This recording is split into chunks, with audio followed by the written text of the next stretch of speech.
नमस्कार, मैं हूं कुमार अभिषेक और कुमार अभिषेक की खबर में आप सभी का स्वागत है। नवरात्रि चल रहा है और आज है नवरात्रि का चौथा दिन।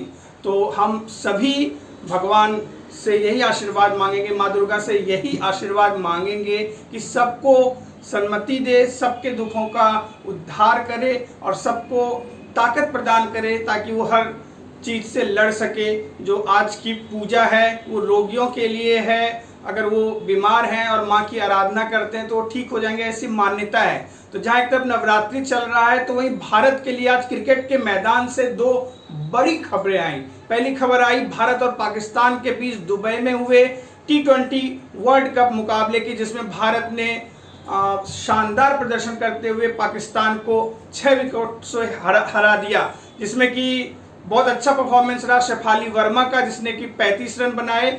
उसके बाद जेमिमा रोड्रिग्स ने भी 23 रनों की पारी खेली और हरमनप्रीत कौर ने 29 रनों की पारी खेली। हालांकि मैच के खत्म होने के थोड़ी देर पहले उनको चोट लग गई, जिसकी वजह से उन्हें रिटायर हर्ट होना पड़ा और मैच प्रेजेंटेशन में भी वो मौजूद नहीं रह सकी। उनके मेडिकल अपडेट के बारे में कुछ समय बाद हमें जानकारी मिल पाएगी। तो इस तरह से भारत पहला मैच जहां न्यूजीलैंड से हार करके पॉइंट टेबल में पिछड़ गया था, वहीं पाकिस्तान से जीत के बाद भारत की संभावनाएं बनती हैं कि वो टूर्नामेंट में आगे जाए। लेकिन भारत का रन रेट यहां पर बहुत कम रह गया, क्योंकि भारत ने ये मैच 18 ओवर के बाद जीता, इसलिए रन रेट के मामले में भारत अभी पीछे।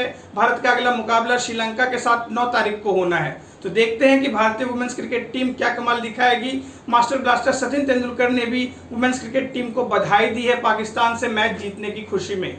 तो चलिए अब वुमेन्स के बाद बात करते हैं मेंस क्रिकेट की। जी हाँ, आज भारत और बांग्लादेश के बीच ग्वालियर में पहला T20 इंटरनेशनल मैच खेला गया और एक नए युग की शुरुआत हुई, जहां इस टीम के कप्तान सूर्य कुमार यादव हैं तो वहीं कोच गौतम गंभीर। तो दोनों का पहली बार T20 मैच में साथ में काम करना शुरू हुआ और भारत ने टॉस जीतकर बांग्लादेश को पहले बल्लेबाजी करने बुलाया और बांग्लादेश की पारी 127 रनों पर ही सिमट गई और भारत की तरफ से शानदार गेंदबाजी हुई वरुण चक्रवर्ती की और अर्शदीप सिंह की।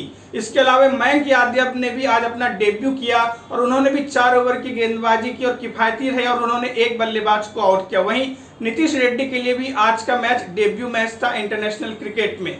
तो इस तरह से भारत ने बांग्लादेश के 127 रनों के जवाब में सिर्फ 11.5 ओवर में ये मैच 7 विकेटों से जीतकर शानदार आगाज किया T20 टूर्नामेंट का, जिसमें कि कप्तान सूर्य कुमार यादव ने 29 रनों की पारी खेली सिर्फ 14 गेंदों में। वहीं संजू सैमसन ने भी 29 रनों की पारी खेली 19 गेंदों में और सबसे अच्छी पारी खेली हार्दिक पांड्या ने। 16 गेंदों पर उन्होंने शानदार 39 रन बनाए, जिसमें कि 5 चौके और 2 छक्के शामिल थे। और उनका शॉट जो अंदाज था, एक शॉट उन्होंने नो लुक शॉट जो खेला, उनका एटीट्यूड देखते ही बनता था। तो इस तरह से भारत अब इस सीरीज में 1-0 से आगे हो गया है। अर्शदीप सिंह को उनके शानदार परफॉर्मेंस के लिए मैन ऑफ द मैच का पुरस्कार मिला। तो चलिए, क्रिकेट की बात हो गई, अब हम बात करेंगे दुनिया में चल रहे टेंशन्स की।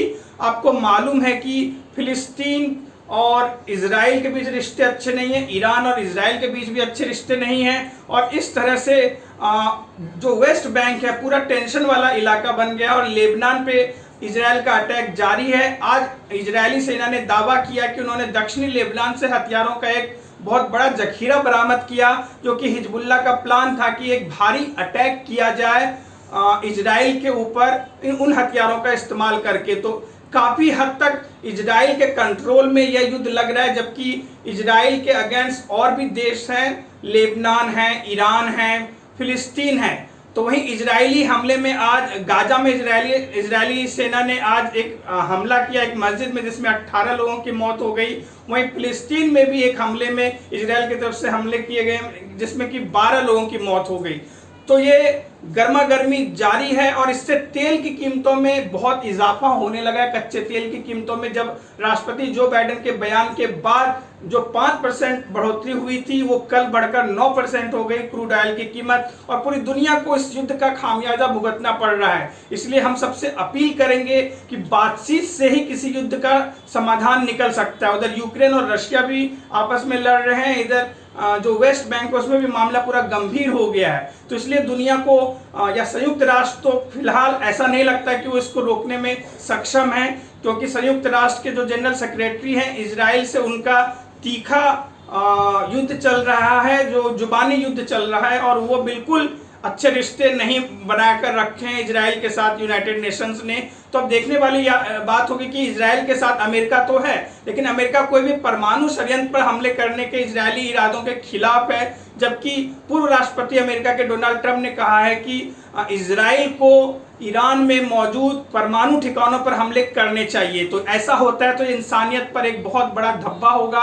तो हम सभी से अपील करेंगे कि बातचीत करके इस मसले का समाधान निकाला जाए और ये युद्ध समाप्त हो, क्योंकि इससे पूरे अंतर्राष्ट्रीय जगत पर तेल के दाम बढ़ने से पूरे हम जैसे लोगों पर भी इसका प्रभाव पड़ेगा। हम उम्मीद करते हैं कि ये जल्द समाप्त हो जाएगा और इस तरह से दुनिया को शांति मिल सकती है। जिस भी तरह से मिले, उसमें जिस देश को भी पहल करनी हो, या भारत को पहल करनी हो या अमेरिका को पहल करनी हो, लेकिन किसी न किसी को तो पहल करनी पड़ेगी। तो देखते रहिए इस युद्ध में क्या होगा।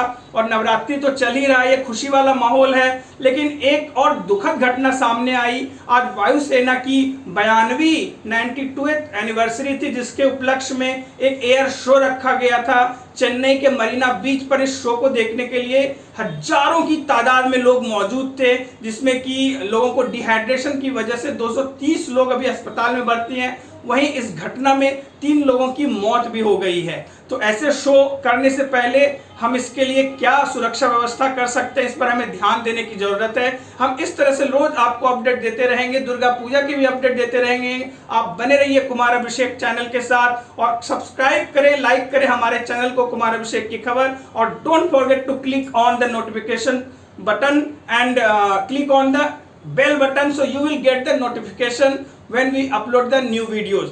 तब तक के लिए शब्बा खैर, शुभ रात्रि, जय हिंद।